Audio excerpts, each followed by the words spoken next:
গৃহযুদ্ধের মাধ্যমে বড় ধরনের জেনোসাইড হবে, তারপর এখানে সেনা শাসনকে প্রলম্বিত করে সে তার ইচ্ছেগুলো পূরণ করবে।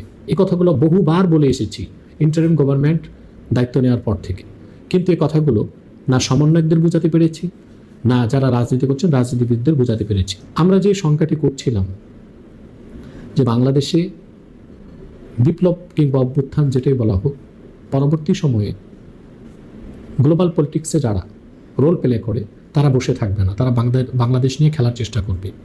এক্ষেত্রে আমার আশঙ্কাটা ছিল আমেরিকাকে নিয়ে, কারণ আমি বহুবার আগেও বলেছি, গ্লোবাল পলিটিক্সের কথা বলতে যে আগেও বলেছি যে আমেরিকা এখন আর পরাশক্তি নয়, সে ইতিমধ্যেই তার পতন শুরু হয়েছে অনেক আগে। আরব বিশ্ব থেকে সে বিতাড়িত, মধ্য এশিয়াতে পরাজিত, যে করেই হোক, এবং ইউরোপেও সে সুবিধা করতে পারছে না রাশিয়া ইউক্রেন যুদ্ধে।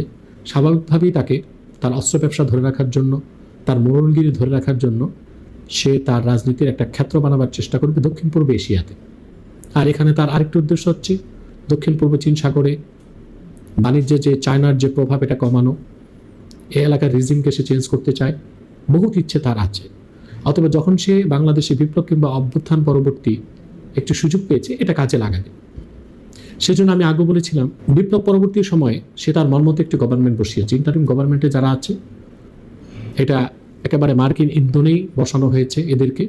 এরা আসলে কেউ দেশপ্রেমিক নয় কিংবা ভালো রাজনীতিবিদও নয়, এবং এদেশের মাঠের মানুষের সাথে তাদের কোনো সম্পর্ক নেই। এটা তার এই প্ল্যান আমেরিকার, যে এখানে সে তার জুৎসই লোকগুলোকে বসাতে পেরেছে। এরপর আমি আগেও বলেছিলাম যে তার বি প্ল্যান হচ্ছে মার্শাল ল আনা যায় কিনা।